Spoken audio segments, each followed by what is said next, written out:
같이 봉독할 때 오늘 어제 이어서 마태복음 11장 우리 생명의 삶 본문을 가지고 같이 나누고 있는데요. 마태복음 11장 1절에서 19절까지가 본문인데 다 읽지는 않고 12절까지만 봉독하도록 하겠습니다. 마태복음 11장 1절부터 12절까지 봉독할 때 제가 1절 읽고 12절까지 한 절씩 교독하겠습니다. 예수께서 12 제자에게 명하기를 마치시고 이에 그들의 여러 동네에서 가르치시며 전도하시려고 거기를 떠나 가시니라. 요한이 옥에서 그리스도께서 하신 일을 듣고 제자들을 보내어 예수께 여짜오되 오실 그이가 당신이오니이까 우리가 다른 일을 기다리오리까. 예수께서 대답하여 이르시되 너희가 가서 듣고 보는 것을 요한에게 알리되 맹인이 보며 못 걷는 사람이 걸으며 나병 환자가 깨끗함을 받으며 못 듣는 자가 들으며 죽은 자가 살아나며 가난한 자에게 복음이 전파된다 하라. 누구든지 나로 말미암아 실족하지 아니하는 자는 복이 있도다 하시니라. 그들이 떠나매 예수께서 무리에게 요한에 대하여 말씀하시되 너희가 무엇을 보려고 광야에 나갔더냐? 바람에 흔들리는 갈대냐? 그러나 너희가 무엇을 보려고 나갔더냐? 부드러운 옷 입은 사람이냐? 부드러운 옷을 입은 사람들은 왕국에 있느니라. 그러면 너희가 어찌하여 나갔더냐? 선지자를 보기 위함이었더냐? 옳다 내가 너희에게 이르노니 선지자보다 더 나은 자니라. 보라 내가 내 사자를 내 앞에 보내니 그가 내 길을 내 앞에 준비하리라 하신 것이 이 사람에게 대한 말씀이니라. 내가 진실로 너희에게 말하노니 여자가 낳은 자 중에 세례 요한보다 큰 이가 일어남이 없도다. 그러나 천국에서는 극히 작은 자라도 그보다 크니라. 세례 요한의 때부터 지금까지 천국은 침노를 당하나니 침노하는 자는 배한되니라. 아멘. 여기까지 봉독하겠습니다. 우리는 신앙생활하면서 모르겠어요. 은근히 이런 마음, 이런 기대, 희망을 가질 때가 있습니다. 하나님을 믿으면 모든 일이 잘 풀릴 것이다.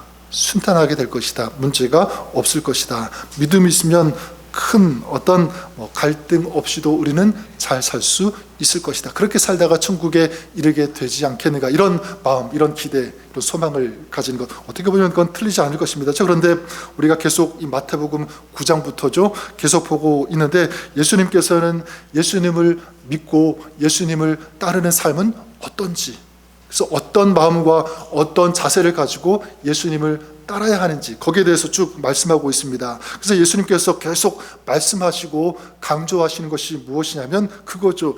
예수님을 따르는 이 제자의 길은 결코 순탄한 길이 아니다. 그런 말씀을 계속 줍니다. 어렵고 힘들고 그리고 세상과 충돌하는 그런 일들이 수없이 많이 삶 가운데서 신앙생활 가운데 일어날 수 있다는 것을 말씀하고 있습니다. 하지만 그 가운데서도 그 속에서도 주님을 붙잡고 십자가를 의지하고 십자가를 붙잡고 나아간다면 승리할 것이다. 이게 진정한 주님의 제자, 하나님의 사람이다라는 것을 예수님께서 우리에게 가르쳐 주십니다. 그래서 오늘 말씀에 이 옥에 갇힌 이 세례 요한의 질문으로 시작하고 있는데 세례 요한이 이제 제자들을 예수님께 보내면서 이런 질문을 하게 되죠. 오실 그이가 당신이오시니까 우리가 다른 일을 기다리오리까.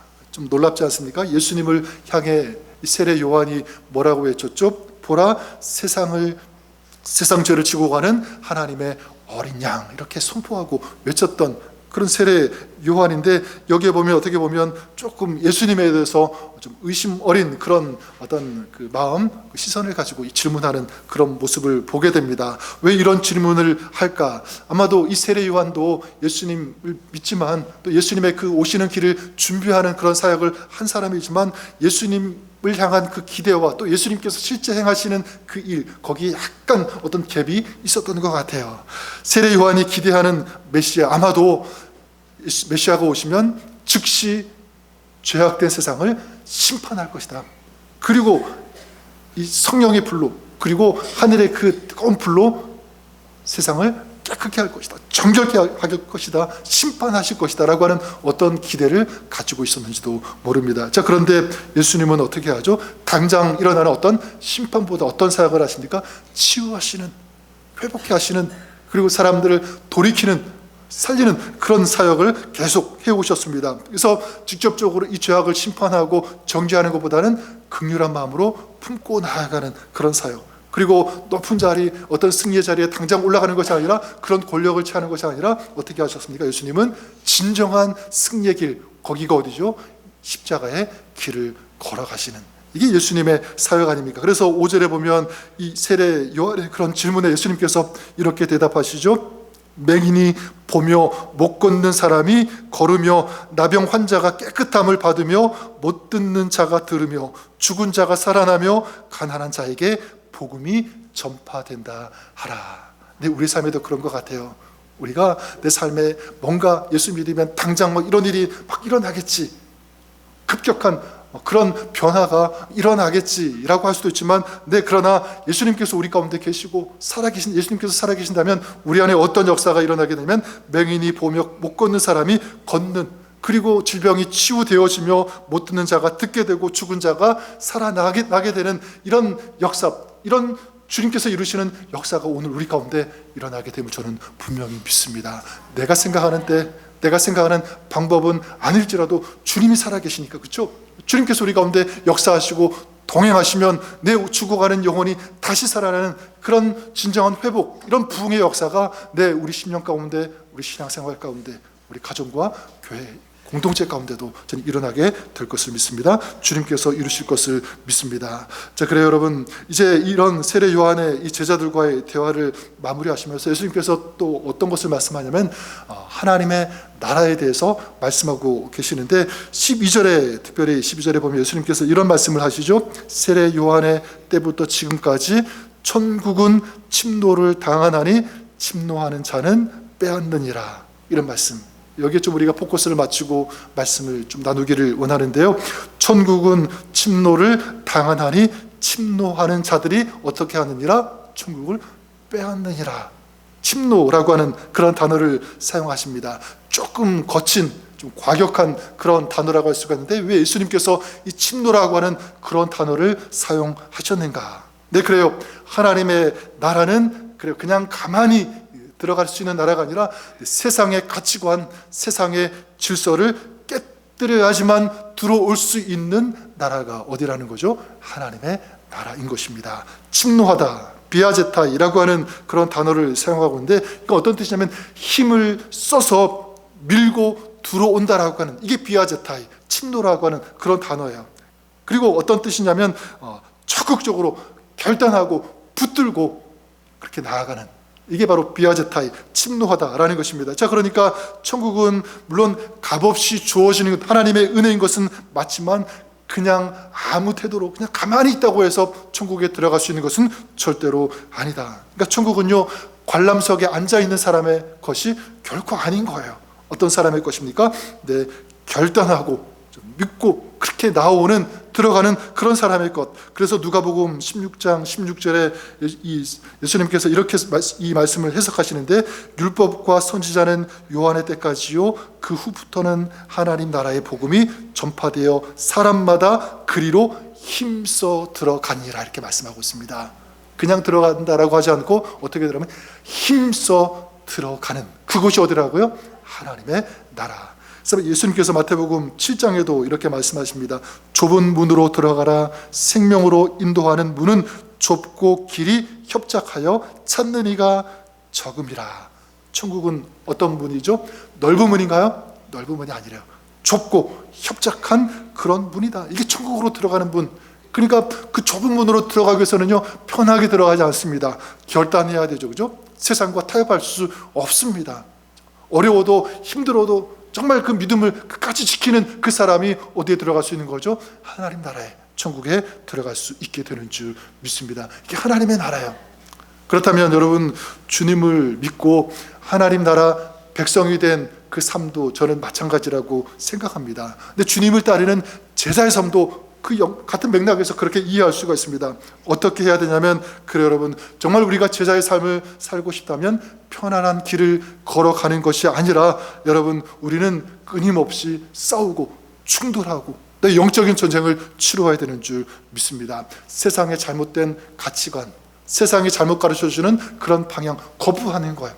거절하는 것입니다. 이건 아니다라고 말하고 주님께서 원하시는, 기뻐하시는 그 길을 끝까지 지키면서 걸어갈 수 있는 그런 사람이 바로 제자인 줄 믿습니다. 그러니까 여러분, 천국 백성이 되는 순간부터 우리는요, 포기해야 될 것, 내려놓아야 될 것이 얼마나 많은지 몰라요. 그렇지 않습니까? 여러분, 왜냐하면 내 이 천국의 길, 그리고 제자의 길은 넓은 길, 쉬운 길이 아니기 때문에 그렇습니다. 그래서 여러분, 가끔 신앙생활이 너무너무 편해, 아무 문제가 없어, 그렇게 말한다면 어쩌면요, 그건 조금 잘못된 것일 수도 있습니다. 결코 그럴 수 없어요. 아니, 여러분, 믿음의 삶은, 제자의 길은 어떤 길을 걸어가는 거죠?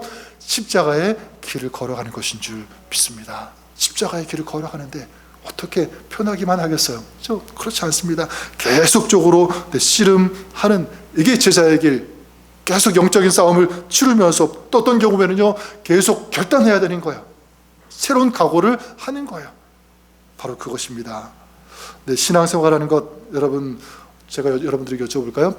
쉽습니까? 어렵습니까? 어렵죠, 그렇죠? 갈등 있습니까? 없습니까? 있어요. 문제 있습니까? 없습니까? 있어요. 근데 여러분, 그게 잘못된 것이 아니에요. 그게 정상이다, 맞다. 네, 여러분, 산에 올라가는 것을 한번 생각해 보시기 바랍니다. 산에 올라가는 것, 정상에 오르는 것, 어떤 승리의 고지라고 한다면 거기에 올라가는 것 쉬워요, 어려워요? 어렵잖아요. 가면서 거친 막 숲을도 헤쳐야 되고, 그죠? 어떤 경우에는 없는 길도 만들어야 될 때가 있고, 숨이 차고 벅찬 어떤 막 중간에 포기하고 싶은 그런 순간들도 온다라고 하는 사실입니다.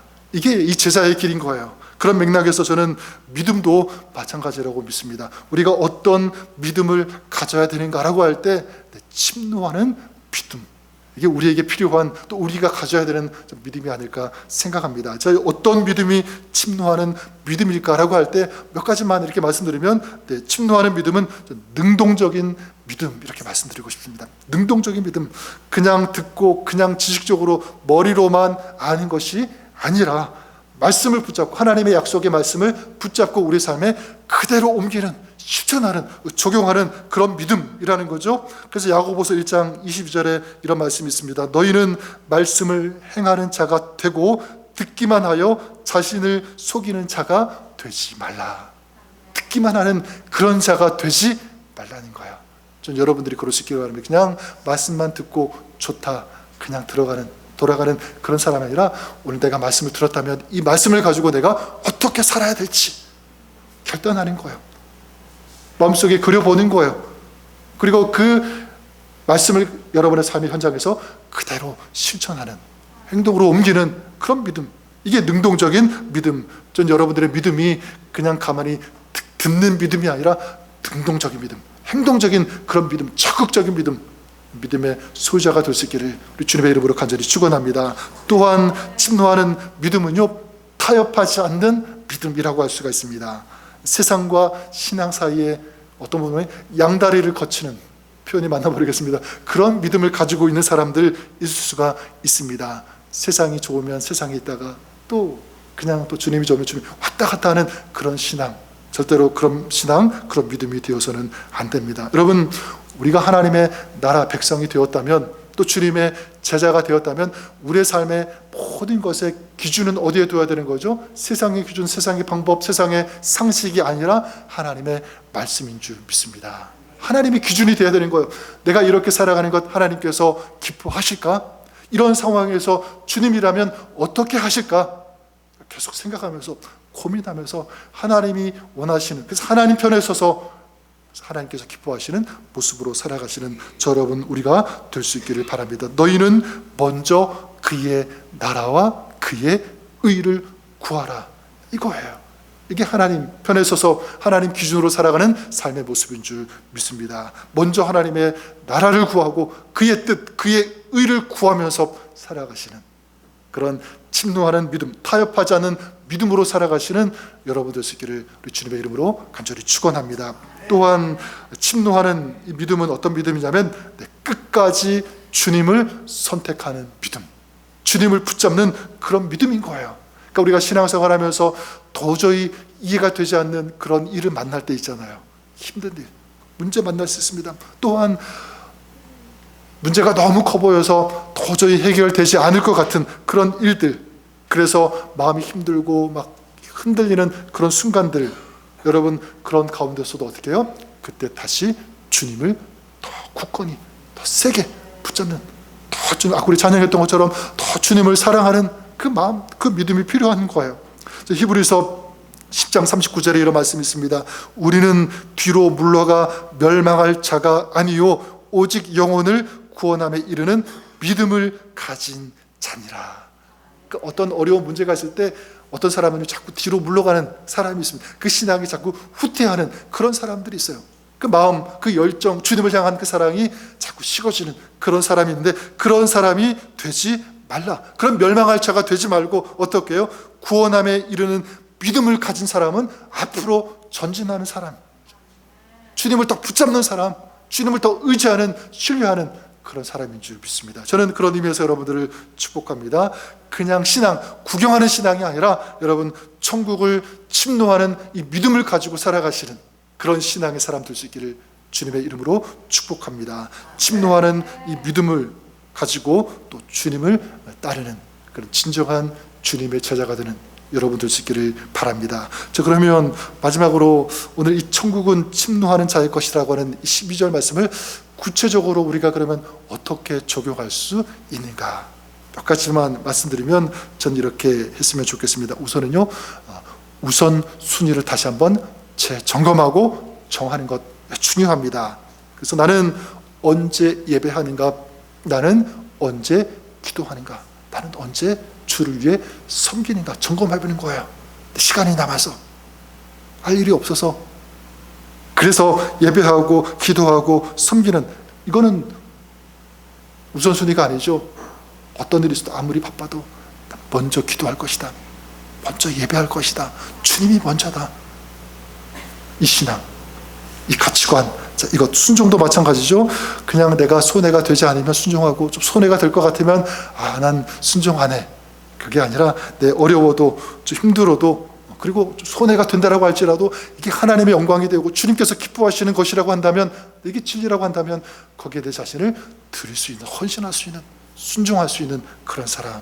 자, 우선순위가 중요하고요. 또 한 가지, 내가 만약 미루고 있는 것이 있다면 자, 그것을 점검하고 다시 새롭게 결단하는 것 중요하다고 생각합니다. 그래서 우리 신앙생활함에 있어서 또 주님을 따름에 있어서 제자된 삶을 살아감에 있어서 이건 아니라고 생각하는 그런 것들이 있다면, 또 주님께서 그것을 깨닫게 해주신다면, 돌이키라고 한다면 과감하게 내려놓고 끊어버리는 거예요. 또한 회복해야 되는 그런 관계도 있겠죠. 자, 그런 것들 있다면 자, 무엇인지 생각해보고, 또 순종해야 되는데 순종하지 못하고 있는 그런 것들, 그런 말씀이 있다면 무엇인지 생각하면서 미루지 않고 지금 적용하고 실천하는 그런 태도, 이게 바로 침노하는 믿음의 삶인 줄 믿습니다. 또 마지막으로 한 가지만 더 말씀드리자면 믿음으로 담대하게 기도하는 것, 이것이 바로 천국을 침노하는 자의 믿음의 기도인 줄 믿습니다. 천국은 침노하는 자의 것이라면 내 침노하는 믿음의 기도는 무엇을 열 수 있냐면 저는 하늘의 문을 열 수 있다라고 믿습니다. 야곱이 그랬죠. 야복 강가에서 하나님과 아주 처절하게 씨름했어요. 하나님, 당신이 내게 축복하지 않으면 절대로 하나님 가게 하지 않겠습니다. 막 끝까지 밤새도록 붙잡고 늘어지지 않았습니까? 이렇게 하나님을 붙들고 놓지 않았고, 그때 하나님께서 그에게 응답하시잖아요. 그래서 야곱의 이름이 이스라엘로 바뀌게 되는, 인생의 방향이 완전히 새로워지는 놀라운 은혜를 경험하게 됩니다. 마가복음 7장에도 한 가나안 이방 여인이 예수님께 나와서 귀신 들린 자기의 딸을 고쳐달라고 간절히 매달립니다. 근데 예수님께서 자녀의 떡을 취하여 개들에게 던짐이 마땅하지 않다. 어떻게 보면 거절일 수도 있는데, 거절로 들릴 수도 있는데 거기서 포기합니까? 그러지 않죠. 어떻게 합니까? 주여 올소이다마는 상 아래 개들도 아이들이 먹던 이 부스러기를 먹지 않습니까? 제가 그 부스러기를 먹기를 원합니다. 얼마나 간절해요. 사모함, 그 뜨거움을 가지고 예수님께 부르짖은 거예요. 저는 이것이 바로 침노하는 믿음의 기도라고 믿습니다. 그때 예수님께서 말씀하시죠. 여자여, 내 믿음이 크도다. 믿음을 보시는 거예요. 믿음의 기도. 내 소원대로 될지어다 라고 말씀하셨죠. 그래요, 여러분, 우리가 하나님의 약속을 전적으로 이렇게 신뢰하고 믿음으로 담대함으로 기도할 수 있기를 바랍니다. 하늘의 문은 누구에게 열리는가? 네, 간절히 사모함으로 두드리는 자에게 하늘의 문은 활짝 열리는 줄 믿습니다. 침노하는 이 믿음의 기도로 나갈 때 오늘 우리의 삶의 현장에서도 하나님께서 이루시는 역사, 하나님께서 회복하시는 그 역사, 치유하시는 그 은혜, 그 역사를 우리도 오늘 경험하게 되는 줄 믿습니다. 여러분 꼭 기억하십시오. 천국은 누구의 것이라고요? 침노하는 자의 것입니다. 신앙의 승리는 그렇다면 누구에게 주어지는 것입니까? 침노하는 자에게. 기도의 응답, 하나님이 이루시는 이 승리의 역사 마찬가지 누구에게 주어지는 것이죠? 믿음으로 침노하는, 하나님 앞에 간구하는, 부르시는, 믿음으로 구하는 그런 사람에게 주시는 줄 믿습니다. 오늘 저 여러분들이 이 말씀을 붙잡고 나아갈 수 있기를 바랍니다. 오늘 여러분들이 천국을 향해서 믿음으로 나아가는 그런 삶이 되었으면 좋겠고요. 또한 주님의 제자로 주님을 따름에 있어서 믿음을 가지고 주님을 따르는 거죠. 그리고 특별히 천국은 침노하는 자의 것이라고 하는 이 믿음, 이 뜨거움, 이 사모함을 가지고 기도하는, 그래서 주님과 동행하는 천국의 역사, 하나님께서 이루시는 놀라운 승리의 역사를 오늘 우리의 삶에서 경험하는 하나님 백성의 삶을 살아가시는 저 여러분, 여러분의 가정, 또 우리 교회 공동체가 그렇게 될 수 있기를 우리 주님의 이름으로 간절히 축원합니다. 우리 주님께서 도와주실 것을 믿습니다. 한번 기도하겠습니다. 그렇습니다. 주님, 천국은 침노하는 사람의 것이라고 했는데 하나님, 오늘도 이런 적극적인 믿음, 타협하지 않는 믿음, 또 새로운 주님을 향한 결단과 또 믿음을 가지고 주님과 동행하며 주님을 따르는 이런 믿음의 삶, 제자의 삶을 살아가는 저희들 되게 하여 주시옵소서. 특별히 우리 믿음도, 또 우리의 기도도 그냥 기도가 아니라, 그냥 믿음이 아니라 침노하는 믿음, 침노하는 그 뜨거움, 사모하는 간절히 부르짖는 그 기도로 주님 앞에 나아갈 때 하나님께서 그 기도에 오늘도 들으시고 흠양하시고 역사하여 주심을 믿습니다. 이 믿음의 삶 오늘도 살아가는 저희들, 그런 가정, 우리 공동체 될 수 있도록 축복하여 주옵소서. 예수님의 이름으로 감사드리며 기도드립니다. 아멘.